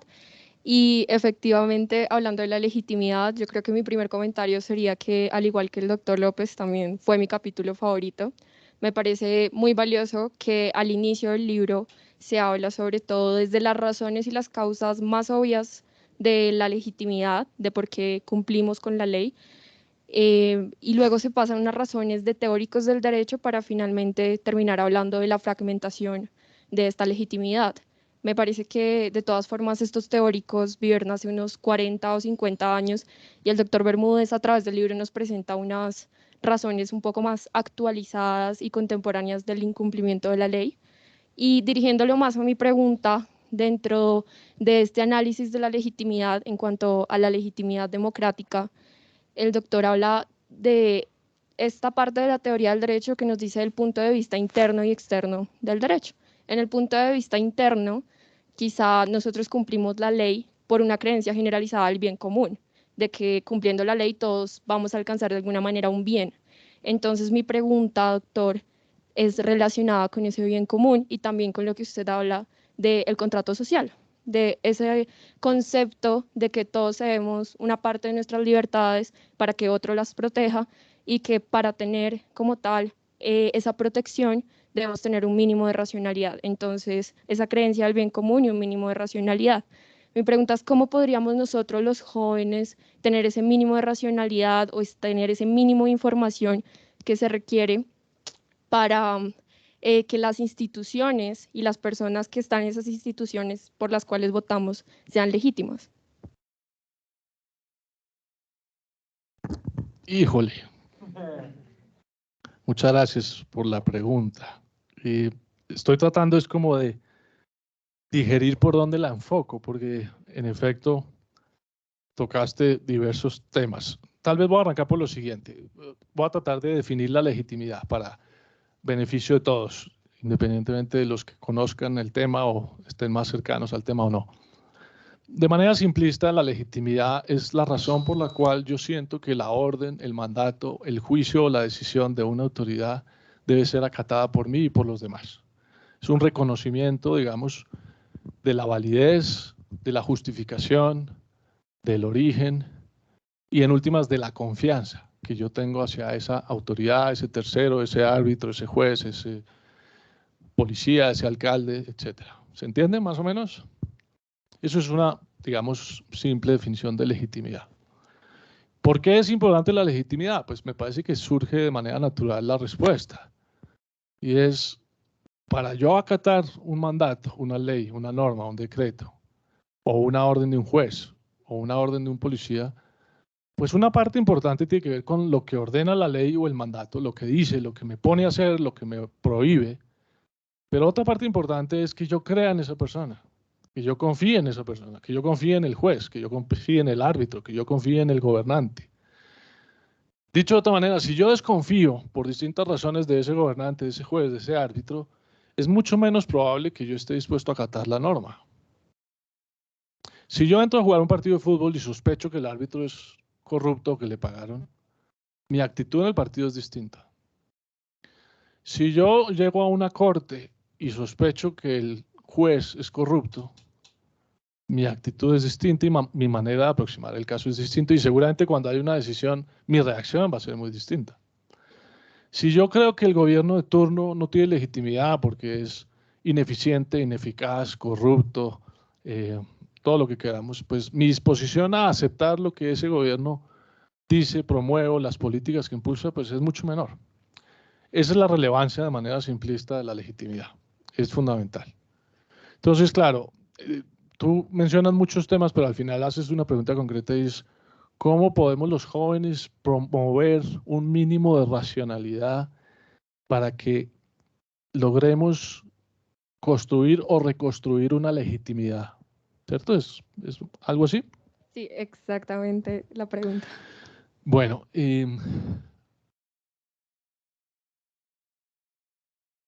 quiero dar una respuesta, estoy tratando de armar una respuesta que no apele a los sentimientos emotivos facilistas. Es decir, yo hice parte, por ejemplo, de la séptima papeleta hace años para la Constitución del 91, participé como estudiante.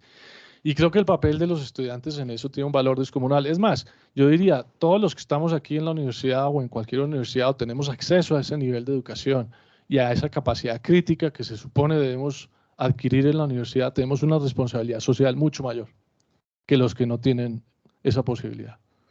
Ese solo hecho debería ser suficiente para promover en los ámbitos en los que tenemos capacidad de ingerir actitudes de cooperación mucho mayores.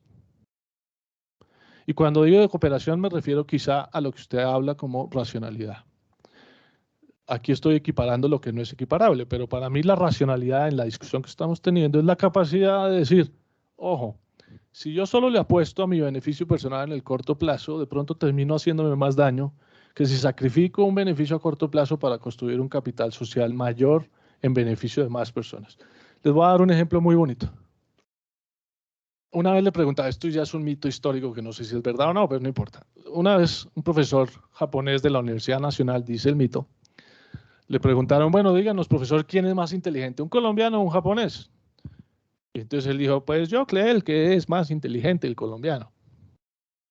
Pero si usted me pregunta quién es más inteligente, si dos colombianos o dos japoneses, yo le digo que dos japoneses. Y la respuesta que dio es porque los japoneses tenemos más capacidad de cooperar. No sé si sea la historia verdad o no, pero es muy útil. Y tampoco me gusta eso de, digamos, señalar a los colombianos como si fuéramos una especie particularmente mala. Esa tesis no la compro yo. Sí tenemos problemas sensibles, duros, difíciles, en ocasiones peores que otros países, pero rescatables en muchos otros temas y ámbitos. En fin, lo que quiero decir es, sí creo que hay una responsabilidad de los jóvenes como ustedes y como yo, con ese nivel en el que estamos en términos de educación, de análisis, de crítica, de un ámbito de una universidad donde podemos discutir, argumentar, criticar, reaccionar. La obligación de promover ámbitos de cooperación Y esos ámbitos de cooperación de manera concreta pasa, por ejemplo, por promover iniciativas que incentiven la cooperación. Hay un texto muy lindo, histórico ya también de hace unos años, de Robert Putnam, que se llama Social Capital, en español es el capital social. El concepto del capital social es la capacidad que tienen las sociedades de construir redes de confianza entre las personas, que es lo que permite que en últimas haya cooperación. Y él hace un estudio sobre el sur de Italia y el norte de Italia, donde compara cómo el sur de Italia es menos cooperativo que el norte, porque en el norte históricamente se construyeron redes sociales de más confianza, que ha hecho que la sociedad del norte prospere más por su capacidad de cooperación. Dicho de otra manera, las sociedades que culturalmente están más integradas son más ricas y no al revés. Las que tienen capacidad de confianza y cooperación recíproca son más desarrolladas y no al revés. No por ser más ricas son más desarrolladas o más sabias culturalmente. Entonces, aquellas sociedades que son capaces de promover, digamos, grupos cívicos, comunidades, organizaciones sociales que incentivan la cooperación, tienen esa capacidad de construir más capital social, que en últimas se basa en la confianza recíproca, que en últimas es una de las razones por las cuales la cooperación es posible. Sin un mínimo de confianza, la cooperación es imposible. Yo creo que hay una responsabilidad. Muchas gracias, doctor. Le doy la palabra a Sofía para que nos hable del último capítulo. Gracias, doctor. Buenas tardes. Bueno, como bien Gabriela ya dijo, mi nombre es Sofía Díaz, también soy estudiante de Derecho de la facultad. Y bueno, llegamos al último capítulo, el tan esperado último capítulo, cuyo título es Retos del pluralismo y transición cultural. Y realmente mi pregunta va guiada hacia algo que ya estábamos hablando a raíz del ejemplo que dio Leonardo sobre cómo la dimensión de las sociedades tiene un efecto directo en el acuerdo social al que llegan sobre las normas. Entonces, el planteamiento del libro radica en decir que entre más grandes son las sociedades, más difícil es llegar a este acuerdo. Y por eso el doctor plantea que tiene una visión un poco pesimista respecto a la cuestión, respecto a cómo llegar a un acuerdo generalizado y que haya una homogeneidad normativa y que la ley nos rija a todos por igual. Sin embargo, quisiera hacer la pregunta de cómo considera usted que los mecanismos de participación pueden ser una herramienta importante o qué rol pueden jugar ellos en la creación normativa para llegar a este acuerdo sobre las normas que nos rigen. Gracias. El tan esperado último capítulo. Una precisión también, y hago las precisiones solo para ubicarnos en el mismo sentido de la discusión. Cuando dices que yo digo que las sociedades más grandes son más difíciles, digo eso, pero no del todo. Es decir, voy a tratar de clarificar qué es lo que digo. Yo digo que en efecto cuando hay grupos sociales reducidos, la interacción es más fácil. Y cuando hay membresías, asociaciones como las que mencioné, clubes, ONGs, a las cuales adherimos voluntariamente, pues el cumplimiento a las normas de ese grupo, de esa organización, sale de manera más natural por lo que ya explicamos. Por supuesto, las sociedades modernas, y eso no es de ahora, sino ya de varios siglos, pero sobre todo los últimos 2 siglos y después de la revolución industrial y, en fin, el crecimiento de la población y estos fenómenos culturales que hemos mencionado, pues generan sociedades mucho más complejas, más dispersas, más fragmentadas, con mayores tensiones, etc. Pero no es un problema per se de tamaño. Y me explico, hemos vivido en el mundo regiones de miles y cientos de habitantes muy grandes que han logrado ciertos niveles de armonía social bajo ciertos parámetros. No de manera continua ni de manera permanente, pero sí en ciertas ocasiones, en ciertas regiones y en ciertos momentos. Y yo menciono ahí en el libro, pero siempre lo he pensado, que un ejemplo maravilloso es la Europa de la posguerra.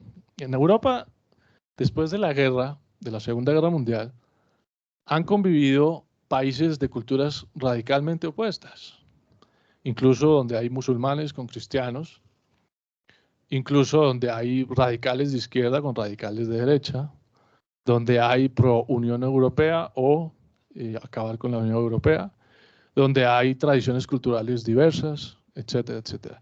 Pero los europeos de la posguerra se pusieron de acuerdo en la importancia del Estado, en la importancia de las libertades ciudadanas, en la importancia de los procesos para tomar decisiones cuando no hay posibilidad de acuerdo. Y no solo eso, llegaron incluso a construir un sistema supranacional, la Unión Europea, que con sus debilidades, complejidades y equivocaciones, pues ha sido un sistema que ha funcionado bastante bien comparado con el resto del mundo. Entonces, ese es un experimento fascinante, fascinante, de cómo civilizaciones, pues sí, es la civilización europea, pero con tradiciones antagónicas, con religiones antagónicas en ocasiones, con culturas contrapuestas, con sistemas políticos diversos, pasaban por gobiernos de un lado o del otro, pero respetando lo fundamental, y lograron consolidar una cierta armonía social que ha perdurado por décadas y que ha tenido un valor descomunal, me parece. Entonces, esa era una de las claridades. Y me volví a perder. ¿La pregunta de fondo era cuál? ¿Cuál considera usted que es el rol de los mecanismos de participación en este proceso? En el capítulo anterior, de alguna manera hago una crítica a los sistemas de participación per se. Y la crítica tiene que ver no porque no considere que sea buena, útil o sana la participación. Yo creo en la democracia deliberativa, digamos, personalmente. Y me parece que llegar a decisiones después de discutirlas es mejor que llegar a decisiones sin discutirlas. Pero así no funciona la sociedad de hoy. Así no funciona el sistema. Es más, parte de esa discusión sobre la legitimidad democrática o el déficit de legitimidad tiene que ver con que en ocasiones participar no quiere decir obtener el resultado deseado. Al contrario. Los mecanismos de participación como están definidos hoy día, la mayoría de las veces o con mucha frecuencia, usted puede participar y al final la decisión ser totalmente contraria a lo que usted buscaba. Y en ocasiones además es todo o nada. Usemos ejemplos. Un referendo separatista en Cataluña. Usted puede haber participado, discutido y votar por el no, o al revés, votar por el sí. Pero por un voto puede terminar ganando su posición antagónica. Y usted participó, deliberó. ¿Quiere eso decir que está obligado? Pues sí, en teoría uno diría, pues sí, porque acepté las reglas de juego. Pero no estoy seguro si fue una aceptación voluntaria. Y además no sé si tenían la información completa para tomar la decisión. Yo creo que la discusión sobre el referendo, por ejemplo, del Brexit en Gran Bretaña, genera muchas dudas de si la gente realmente sabía lo que estaba votando y las consecuencias de votar por la salida de Inglaterra del Brexit o del Reino Unido. Hay muchas dudas de eso. Pero se legitimó vía un referendo, una participación deliberativa o medianamente o marginalmente deliberativa, pero en última es un mecanismo de participación. Y creo que en los sistemas democráticos de hoy ese es uno de los problemas fundamentales. Y una de las críticas que menciono ahí es que incluso uno debería tener la obligación moral de no participar por ignorante. Sí, lo digo en serio. ¿Cuántas veces que ustedes han votado, pues seguramente son mucho más jóvenes que yo, y habrán votado una o dos veces, a lo mejor algunos ninguna, o una o dos, pero los que hemos votado muchas veces somos conscientes de que a veces votamos sin saber lo que estamos votando. Escogemos un candidato apenas por un aviso o por un par de propuestas, pero no lo conocemos. Escogemos al Congreso sin saber muy bien qué es lo que estamos escogiendo. Participamos en referendos o consultas sin tampoco saber de qué se trata lo que está en juego o las consecuencias de lo que está en juego. Y si eso es así, como creo que es, pues también cabe una responsabilidad, digamos, de preguntarse, y entonces yo participo, legitimo la decisión y, en últimas, esa es la manera como se escudan las democracias perversas que existen hoy en muchos lugares, a partir de mecanismos de participación, porque creen que con una votación, pues Maduro se reelige, Putin se reelige, el Erdogan en Turquía se reelige, y todos felices porque están acudiendo supuestamente a un sistema democrático legitimado por elecciones. Participación ciudadana. Yo creo que hay una discusión ahí todavía muy profunda por hacer. Yo no creo que los mecanismos de participación per se sean precisamente los que permitan construir eso. En la sociedad de hoy, con las instituciones que tenemos, la fragmentación social y el bajo interés por la política, que me parece natural, porque gracias a Dios no a todos nos interesa la política por igual, tengo dudas de que la participación sea una fórmula de solución. A pesar de que provengo de esa tradición también racionalista de creer que si somos ciudadanos enterados, informados y participamos, podemos encontrar un mejor futuro. No estoy tan seguro de eso. Muchas gracias, doctor.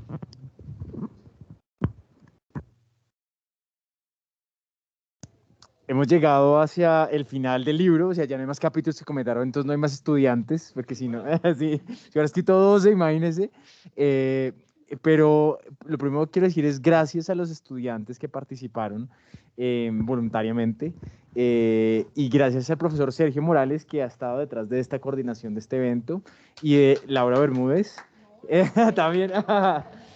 Un aplauso para los estudiantes y para Sergio, que han estado detrás de la coordinación de este evento. Yo creo que el final de la respuesta del doctor Bermúdez es perfecta para hacer el lanzamiento del Reto por Colombia, que digamos es una de las cosas que hemos querido hacer y que vamos a iniciar desde la facultad, un reto para la universidad. Entonces voy a dejar a los estudiantes que presenten y de qué se trata este reto y qué tiene que ver un poco con lo que acabamos de conversar.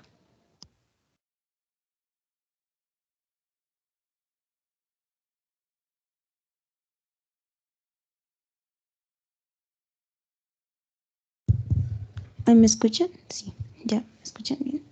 Bueno, entonces básicamente aquí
bueno, pues comenzando sobre qué se trata en general el Challenge por Colombia. Como saben, esto es una serie de challenge justamente que lo que pretenden es que los jóvenes logren votar y logren votar con conciencia dentro de las próximas elecciones. Entonces, las inscripciones de los equipos, inicialmente se propone que los equipos sean de 5 personas, sin embargo, si por ejemplo ustedes son 1 o 2 personas, pues sencillamente se pueden inscribir en este link que les aparece al escanear el código y se pueden inscribir de forma individual o se pueden inscribir de 2 personas y nosotros mismos les asignamos el grupo. Bueno, aquí pueden encontrar toda la información acerca de las fechas. Inicialmente estas son las fechas propuestas y la metodología. Entonces, en grupos de 5 las personas van a trabajar de forma independiente en una iniciativa. Justamente lo que les venía comentando ahorita, lo del tema de proponer algo que logre concientizar a las personas al momento de votar. Evidentemente cada grupo va a tener como una asesoría y todo el asunto como para no dejarlo así como solo a libros, porque entendemos que hay gente que es de otras carreras y la idea justamente es que no solamente participen personas que estudien derecho, sino también personas de otras carreras. La metodología pues es un pitch, aquí igual pueden encontrar toda la información y los premios, que es una de las cosas más importantes. Pues lo primero es que van a lograr, o sea, van a tener todo el apoyo de la universidad para implementar la iniciativa dentro de la universidad. También, pues el primer lugar va a tener un bono de 500.000 pesos en la librería universitaria. Más hacer obviamente que la iniciativa sea implementada. El segundo lugar, un bono de 250.000 en el restaurante escuela. Y el tercero, un bono de crepes and waffles. Inicialmente se recuerda que el 28 se hará la confirmación de los equipos en este correo, pues en donde cuando llenen el form reciben la información sobre el reto y pues básicamente decirles esto, que van a tener también apoyo también de profesores y de estudiantes de la Facultad de Derecho al momento de presentarse, y que además de esto van a tener una certificación luego de entrar y de participar en el reto, independientemente de que ganen o no. Entonces, eso era todo lo que les quería contar. Le queríamos contar de parte del semillero y de la facultad, y los invitamos mucho a inscribirse al reto y a ser parte. Como saben, pues hago énfasis en esto: si no tienen grupo, sencillamente se inscriben y nosotros se los asignamos. Y ya, eso sería todo. Cualquier duda con Hasley, igual aquí queda también el correo de Hasley en caso de que tengan algún tipo de duda. Ella es Hasley, le pueden preguntar también. O también por Teams, que ahí al escanear el código pues aparece toda la información que les acabo de mostrar. En resumen, el reto es cómo incentivar la participación en las elecciones de los jóvenes universitarios. Es por grupos de 5 personas, pero si no tiene grupo se puede escribir. Hay un premio bien bueno, hasta de 500.000 pesos en la librería universitaria, y hay 2 premios más. Y la fecha de inscripción es, Máxima, Máximo el 28 de febrero. febrero. Muy bien, 28 de febrero. Muy bien. Les voy a pedir que me acompañen agradeciendo al doctor Bermúdez por estar acá, por haber aceptado nuestra invitación, por lo fascinante que fue la conversación y por haberse aguantado 2 horas en estas sillas. Un aplauso, por favor, para... Muchas gracias a todos ustedes. Muchas gracias a todos.